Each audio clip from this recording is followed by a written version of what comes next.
تھا ربنا اللہ ثم استقاموا، پھر تو جمع رہا، اب اپنے پروردگار کی طرف چل، جس کی ربوبیت کا تو نے اقرار کیا تھا، اب چل اس کی طرف چل۔ تیرے رب نے جس کا اقرار کیا تھا، جس جنت کا اقرار کیا تھا، وہاں ایسی نہریں ہیں اور وہاں ایسی حوریں ہیں اور وہاں ایسی شہد کی نہریں ہیں اور دودھ کی نہریں ہیں اور جناب لمبے لمبے سائے ہیں، چل بالجنت التی کنتم توعدون، جس کا ہم نے تم سے وعدہ کیا تھا، اعدت للمتقین، متقیوں کے لیے جنت تیار کر رکھی ہے۔ اور متقی کون ہے؟ الذین ينفقون فی السراء والضراء والقادرین الغیظ والعافین عن الناس۔ میرے بھائیوں، متقی کون ہیں؟ جنت کن کے لیے تیار کی گئی ہے؟ جو تنگ دستی کے اندر اور خوش عیشی کے اندر ہمیشہ دونوں حالتوں میں، ہر حالت میں راہ خدا میں خرچ کرتے ہیں اپنی استعداد کے مطابق۔ اور کیا کرتے ہیں؟ بہت مختصر بات ہے، سنیے۔ والقاظمین الغیظ، اور کون ہے متقی؟ متقی کسی پھل کا نام نہیں ہے، کسی پیڑ کا نام نہیں ہے۔ ارے صاحب یہ تو تقوی والوں کا کام ہے، یہ تو تقوی والوں کا کام ہے۔ ارے صاحب ہم سے کہاں ہوگا، یہ تو متقیوں کا کام ہے۔ متقی کون؟ ہر مومن متقی ہونا چاہیے، ہر مومن متقی ہونا چاہیے۔ یاد رکھنا، ہر مومن کو متقی ہونا ضروری ہے۔ متقی اس کو کہتے ہیں جو گناہوں سے بچے ہیں، متقی لغوی معنی ہے یہ، جو گناہوں سے بچے ہیں متقی، گناہوں سے بچنے والا متقی ہے۔ کون سا مسلمان ایسا ہے جس کے ذمہ یہ بات ضروری نہیں ہے کہ وہ گناہوں سے بچے؟ وہ کون سا مسلمان ہے بھائی؟ وہ کون سا مسلمان ہے؟ وہ کون سا مومن ہے جسے اللہ نے گناہ کرنے کی اجازت دی ہو کہ تم متقی نہیں ہو، جاؤ گناہ کرو جو چاہے کرو؟ متقی، ہر مومن کو متقی ہونا ضروری ہے، گناہوں سے بچنا ضروری ہے۔ اعدت للمتقین، متقیوں کے لیے تیار کی گئی ہے، متقیوں کے لیے اس کو تیار کیا گیا، کاہے کو؟ جنت کو۔ والقاظمین الغیظ، جو غصہ پی لیتے ہیں، جو غصہ پی لیتے ہیں، والعافین عن الناس، اور جو لوگوں کو معاف کر دیا کرتے ہیں، جو لوگوں کو معاف کر دیا کرتے ہیں، بہرحال وغیرہ وغیرہ۔ لا تخافوا ولا تحزنوا وابشروا بالجنت التي كنتم توعدون، چلو اس جنت کی طرف جس کا تم سے وعدہ کیا گیا۔ اور یہ جو تم اپنے دوست احباب چھوڑ رہے ہو نا، فرشتے کتنی پیار سے کہتے ہیں، کتنی مزے کی بات کہتے ہیں، کہتے ہیں نحن اولیاؤکم فی الحیات الدنیا وفی الآخرہ۔ ارے تم اپنے دوست احباب کو چھوڑ کر کے چل رہے ہو ہمارے ساتھ، تم کنوے قبیلے کو چھوڑ کر کے چل رہے ہو، تم اپنے باپ کو چھوڑ کے چل رہے ہو، تم اپنی بیوی کو چھوڑ کر کے چل رہے ہو۔ نحن اولیاؤکم فی الحیات الدنیا، ارے ہم تو تمہارے دوست تھے دنیا کے اندر بھی، جب تم یہاں دنیا میں چلتے تھے پھرتے تھے تمہیں پتہ نہیں ہے، ہاں ہمیں تم دیکھ نہیں سکتے تھے لیکن ہم تو تمہارے دوست تھے۔ کون ہے یہ دوست؟ یہ حفظہ ہیں دوست، جو ہر وقت انسان کی حفاظت میں لگے رہتے ہیں، یہی تو دوست ہیں۔ دوست تو وقت پہ آیا کہ نہیں آیا، ایکسیڈنٹ ہو گیا، گاڑی الٹی ہو گئی، اب دوست یہاں کہاں رکھا ہے جو گاڑی کو سیدھی کر دے، یا گاڑی جناب الٹی ہو گئی بچا لے؟ وہی حفظہ ہیں جو اللہ نے مقرر کر رکھے ہیں ہر انسان کے ساتھ، اللہ کی مشیت سے یہی حفظہ ہیں حفاظت کرتے ہیں۔ کبھی کبھی ایسا ہوتا ہے موت کے منہ میں سے آدمی بچ جاتا ہے، کہتے ہیں ارے یار موت کے منہ میں سے کیسے بچ گیا، کیسے بچ گیا؟ اللہ نے حفاظت فرمائی ہے انہی حفظہ کے ذریعے سے۔ اور کون ہے؟ کرامن کاتبین یعلمون ما تفعلون، یہ دوست بیٹھے ہیں دائیں ہاتھ دائیں طرف ہیں، یہ دوست بیٹھے ہیں دائیں طرف، یہ بائیں طرف والے سے کہتے ہیں گناہ تو کر لیا، ابھی لکھنا مت، ابھی لکھنا مت، کیا پتہ توبہ کر لے، ابھی کیوں لکھ رہا ہو بھائی؟ ہاں کتنی دوستی کا معاملہ ہو رہا ہے، ابھی مت لکھنا، کیا پتہ توبہ کر لے، انتظار کرو نا۔ اب وہ کہتے ہیں اب تو لکھ لوں، اب جب توبہ نہیں کرتا تو کہتے ہیں اچھا لکھ لو۔ نحن اولیاؤکم فی الحیات الدنیا وفی الآخرہ، ہم تمہارے دوست ہیں دنیا کے اندر بھی اور آخرت میں ہم تمہارے ساتھ چل رہے ہیں، تم اکیلے تھوڑا ہی جا رہے ہو، ہم تمہیں لے کے چل رہے ہیں بھائی، وہاں بھی ہم تمہارے دوست ہیں، دنیا سے لے کر کے اور جنت تک ہم تمہارے دوست ہیں۔ فرشتے یہ خوشخبری دیتے ہیں۔ اور جنت بھی کیسی ہوگی، اب جنت کا حال بیان کر رہے ہیں، جنت کا حال بیان کر رہے ہیں، وہ فرشتے جنت کا حال بیان کرتے ہیں۔ کیا پتہ وہ جنت کیسی ہوگی، خالی آم ہی آم کے پیڑ ہوں گے، پتہ نہیں سیب کی جنت ہوگی، جنت کہتے ہیں باغ کو، پتہ نہیں نارنگی کی جنت ہوگی، کاہے کا باغ ہوگا، فرشتے اس بات کو بھی صاف کر دیتے ہیں لکم فیہا فاکہۃ ولہم ما یشتہون. یہ مت سمجھو کہ ایک ہی قسم کے پھل ہوں گے، میوے ہوں گے، ڈرائی فروٹ بھی ہوں گے اور ویسے فروٹ بھی ہوں گے، سیب بھی ہوگا، سنترا بھی ہوگا اور خدا جانے کیا کیا ہوگا. وَلَكُمْ فِيهَا مَا تَشْتَهُونَ. حد تو یہ ہے، ہم کہاں تک گنائیں تمہیں؟ اللہ کی جنت میں کتنے پھل ہیں. لَكُمْ فِيهَا فَاكِهَةٌ وَلَهُم مَّا يَشْتَهُونَ. جس پھل کو تم چاہو گے وہ ہوگا. بات تو ختم کرو، اتنا ٹائم کہاں تمہاری منہ نکلنے والی ہے. جلدی جلدی خوشخبری سن لو. میوے ہوں گے، فروٹ ہوں گے اور جو کچھ تم چاہو گے وہ ہوگا. بات ختم کرو. وَلَهُم مَّا يَشْتَهُونَ. جو کچھ تم چاہو گے وہ ہوگا. اب خیال کیا آیا یار، کہیں کر کے تو نہیں کھانا پڑے گا، کر کے تو نہیں کھانا پڑے گا. پتہ نہیں کتنی اوپر سے سیب توڑ کے لانا پڑے اور انار پتہ نہیں کتنی اوپر سے توڑ کے لانا پڑے اور پتہ نہیں کتنی نہر پہ جانا پڑے اور نہر میں سے شہد اور دودھ لانا پڑے، کہیں پھسل کر کے گر نہ جاؤ. کیسے ٹوٹے گا، کیسے جھلکی بنے گی؟ کوئی تو یوں سوچے گا کہ جھلکی تو ہے نہیں، کائے میں توڑوں گا. نزلا من غفور الرحیم. اپنے گھر میں کر کے کھانا پڑتا ہے. کیوں بھائی؟ اپنے گھر میں کر کے کھانا پڑتا ہے. سالن بنے گا، گوشت آئے گا تب جا کر کے سالن بنے گا، چاول آئیں گے تو چاول بنیں گے، روٹی آئے گی، آٹا آئے گا روٹی بنانے کے لیے، گوندا جائے گا، پتہ نہیں کیا کیا ہوگا، آگ جلائی جائے گی، تب جا کر کے روٹی ہاتھ آئے گی. فرشتے اس بات کو بھی صاف کر رہے ہیں. فرشتے اس بات کو بھی صاف کر رہے ہیں. نزلا من غفور الرحیم. مہمان بن کے رہو گے، کر کے نہیں کھانا پڑے گا. مہمان بن کے رہو گے اور ہمیشہ مہمان بن کر کے رہو. ایسا نہیں کہ تین دن کا مہمان اور چوتھے دن کا بے ایمان. ایسا نہیں ہوگا بھائی.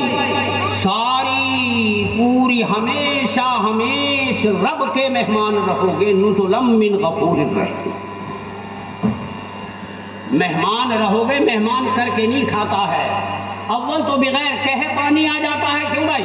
بغیر کہے پانی آ جاتا ہے. اور اگر کہنے کی بھی ضرورت پڑ جائے تو یہاں کہنے کی ضرورت پڑ رہی ہے، وہاں کہنے کی بھی ضرورت نہیں پڑے گی. حدیث کے اندر آتا ہے ارادہ کرے گا اور وہ چیز آ جائے گی، جی چاہے گا اور وہ چیز آ جائے گی. کہ سیب کھاتے سیب آ جائے گا. کر کے نہیں کھانا پڑے گا. غفور الرحیم کے مہمان رہو گے. غفور الرحیم کے مہمان رہو گے. یہ بھی ہو سکتا تھا یوں کہہ دیتے کہ اللہ کے مہمان رہو گے، لیکن یہاں پر موقع جو ہے وہ غفور الرحیم ہی کہنے کا ہے. مہربان کے مہمان رہو گے. مہربان کے مہمان رہو گے. وہ ایسا میزبان ہے، وہ ایسا میزبان ہے، وہ سخت والا میزبان نہیں ہے، بلکہ ہمیشہ مہربانی ہی مہربانی ہے.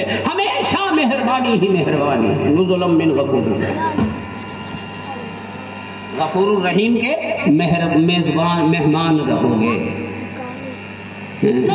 اول تو جنت میں کوئی غلطی ہوئے گی نہیں، اور اگر وہاں پر کوئی غلطی ہو بھی گئی بالفرض و تقدیر تو فرما دیا کہ غفور ہے، وہ معاف فرما دے گا. پہلے ہی معافی کا سرٹیفکیٹ دے دیا نا، پہلے ہی معافی کا سرٹیفکیٹ دے دیا. اور جناب مہربان بھی بہت ہے، اور جب مہربان ہے تو پھر تو مہربانی رہے گی. لیکن شرط یہ ہے ربنا اللہ ثم استقاموا. میرا پروردگار اللہ ہے اور پھر اس کا کیا ہوا؟ جم. بلال اپنی گاڑی لے آگے کیا فرمایا؟ وقت ہے اور ابھی 10 منٹ. آگے اس ایمان والے کا کچھ کام بتایا. آگے اس ایمان والے کا پہلے انعامات بتا دیے. بھائی دیکھو اس کام پر یہ انعام ملے گا، یہ انعام ملے گا، یہ انعام ملے گا، یہ انعام ملے گا.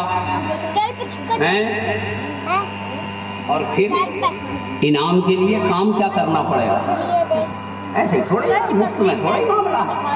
ہم حسبتم ان تدخلوا الجنہ ولما یاتکم مثل الذین خلوا من قبلکم مستهم الباساء والضراء وزلزلوا حتى يقول الرسول والذین آمنوا معه متى نصر اللہ الا ان نصر اللہ قریب. یوں سمجھ رہے ہو کہ جنت مفت سستی مل جائے گی؟ یوں ہی مل جائے گی. اور ابھی وہ آزمائشیں تو آئی نہیں ہیں کہ کھرا کھوٹا معلوم ہو جائے. ہاں وَلَمَّا يَأْتِكُم مَّثَلُ الَّذِينَ خَلَوْا مِن قَبْلِكُم. دین کی خاطر ذرا سی مصیبت آتی ہے تو ہزار شکایتیں. یہ بھی سن لو, دین کی خاطر اتنی سی مصیبت آ جائے, ارے بھائی بڑی مصیبت آ گئی, بڑی پریشانی آ گئی, بڑی پریشانی آ گئی, یہ ہو گیا وہ ہو گیا, فلاں جگہ یوں ہو گیا, فلاں جگہ یوں پریشانی آ رہی ہے, یہ مصیبت آ رہی ہے. اور کاروبار کے لیے صبح سے شام تک پریشانیاں اٹھاتا ہے, کبھی شکایت نہیں کرتا. دنیا کے لیے ہزار مصیبتیں اٹھاتا ہے, کبھی شکایت نہیں کرتا. دین کے خاطر اگر ذرا سی پریشانی آ جاتی ہے تمام دنیا میں شکایتیں بھیج دیتا ہے. یوں پریشان ہے مسلمان, یوں پریشان ہے مسلمان, یہ مصیبتیں آ رہی ہیں, وہ ہو گیا فلاں ہو گیا. آؤ سن لو سن لو سن لو. اللہ فرما رہے ام حسبتم ان تدخلوا الجنہ, کیا تم یہ سمجھ رہے ہو کہ یوں ہی داخل ہو جاؤ گے جنت میں؟ وَلَمَّا يَأْتِكُم مَّثَلُ الَّذِينَ خَلَوْا مِن قَبْلِكُم. یہ بہت یاد رکھنے کی بات ہے اور اپنا ذہن بنانے کی بات ہے, ذہن سازی ہونا چاہیے. اب یہ ذہن سازی, اس ذہن سازی کی ضرورت بھی ہے جو اتفاق سے آ گئی بات. اس ذہن سازی کی ضرورت میں بہت بیان کر چکا. اس ذہن سازی کے لیے ہم مصیبت اٹھانے کے لیے تیار نہیں ہیں, دین کی خاطر پریشانی اٹھانے کے لیے تیار نہیں ہیں. شکایت کے دفتر کھول رہے ہیں ہم. کیا وَلَمَّا يَأْتِكُم مَّثَلُ الَّذِينَ خَلَوْا مِن قَبْلِكُم. ابھی تو جو تم سے پہلے لوگوں پر مصیبتیں آ چکی ہیں وہ پریشانیاں آئی بھی نہیں ہیں, وہ پریشانیاں آئی بھی نہیں ہیں. اور معلوم ہے اس کے اولین مخاطب کون ہیں میرے بھائی؟ اولین مخاطب آپ سنتے رہتے ہیں, کون ہے اولین مخاطب؟ وہ صحابہ کرام ہیں کہ حکایات صحابہ میں آپ حکایتیں اور واقعات سنتے رہتے ہیں صحابہ کرام کی پریشانیوں کے, کہ اسلام لانے کے بعد اور مسلمان ہونے کے بعد حضرت خباب نے کتنی مصیبتیں سہی. حضرت عمر کو دیکھیے, حضرت عثمان غنی کو دیکھیے, حضرت خباب کو دیکھیے, حضرت بلال کو دیکھیے, وغیرہ وغیرہ, اور خود جناب محمد رسول اللہ صلی اللہ علیہ وسلم کی ذات مبارک کو دیکھیے کہ کتنی پریشانیاں آئیں. 3 سال تک شعب ابی طالب کے اندر وہ حکایت تو سنیے آپ نے, کیا ضرورت ہے مجھے لوٹانے کی. وہ ہیں, وہ جماعت ہے اس کی اولین مخاطب ہے وہ جماعت. ہم تو بعد میں ہیں. ان لوگوں سے یہ کہا جا رہا ہے کہ تم یہ سمجھ رہے ہو کہ یوں ہی جنت میں داخل ہو جاؤ گے. اتنی پریشانیوں کے باوجود کہ دل دہل جائے, روم میں کھڑے ہو جائیں, سننے سے بھی دل دہلتا ہے کہ جائے کہ ان پر مصیبتوں کے وہ پہاڑ توڑے جا رہے تھے. وہ اولین مخاطب ہیں. اللہ فرماتے ام حسبتم ان تدخلوا الجنہ, ابھی تو تمہارے اوپر وہ مصیبتیں آئی نہیں ہیں جو تم سے پہلوں پر آ چکی. مستہم الباسا, ان پر پریشانیاں آئی, والضراء, اور تنگ دستیاں آئیں, اور اخیر میں یوں فرمایا وزلزلوا, جھنجھوڑ دیے گئے مصیبتوں میں, جھنجھوڑ دیے گئے. وزلزلوا. پہلے انبیاء پر کتنی پریشانیاں آئی, وقت تھوڑا ہی ہے اس کے بیان کرنے کا, آپ کو معلوم ہے. حضرت نوح علیہ السلام, حضرت زکریہ علیہ السلام, حضرت موسیٰ علیہ السلام, حضرت عیسیٰ علیہ السلام, حضرت ابراہیم علیہ السلام. وَإِذِ ابْتَلَىٰ إِبْرَاهِيمَ رَبُّهُ بِكَلِمَاتٍ فَأَتَمَّهُنَّ. نار نمرود کو یاد کیجئے, اور اسماعیل علیہ السلام کو وہاں لق و دق. ہاں ختم کہا, میں تو پوچھ رہا تھا, میں تو معلوم کر رہا تھا, جہاں آپ کہو گے وہیں ختم, اور اصل تو حضرت کا بیان ہوگا, تو تمہیں مجمع جوڑنے کے لیے بیٹھ گیا. تو وزلزلوا, اس آیت کا ترجمہ سن لیجیے, بات ختم کرتے ہیں. اللہ فرماتے جھنجھوڑ دیے گئے, وزلزلوا, زلزلے میں ڈال دیے گئے. ترکی میں زلزلہ آیا, وزلزلوا, جھنجھوڑ دیے گئے, ہچکولے دیے گئے. حتیٰ یقول الرسول, رسول جو ہے وہ ہمت کا پہاڑ ہوتا ہے. ایسی مصیبتیں آئی, حتیٰ یقول الرسول والذین آمنوا معہ متی نصر اللہ. ارے اس وقت کے رسول اور ان کے جو حواریین تھے وہ کہہ اٹھے اور بول اٹھے, اے اللہ مدد کب آئے گی, مدد کب آئے گی. کتنی مصیبتیں آئی ہوں گی کہ نبی یہ کہتے اے اللہ مدد کب آئے گی. الا ان نصر اللہ قریب. اللہ فرماتے ہیں ہم نے یہ کہہ دیا اب اللہ کی مدد بالکل قریب. لیکن کب آئے گی؟ جبکہ رسول بھی کہہ اٹھیں، رسول بھی بول اٹھے، ان کے حواری بھی بول اٹھے اے اللہ مدد کب آئے گی؟ اب آگے ومن احسن قولا ممن دعا الی اللہ وعمل صالحا، اس کا نچوڑ آ رہا ہے. اب انشاءاللہ کسی اور وقت بیان کر دیں گے. اب حضرت مہمان محترم کا بیان ہوگا. اللہ تعالی ہم سب کو عمل کی توفیق عطا فرمائے.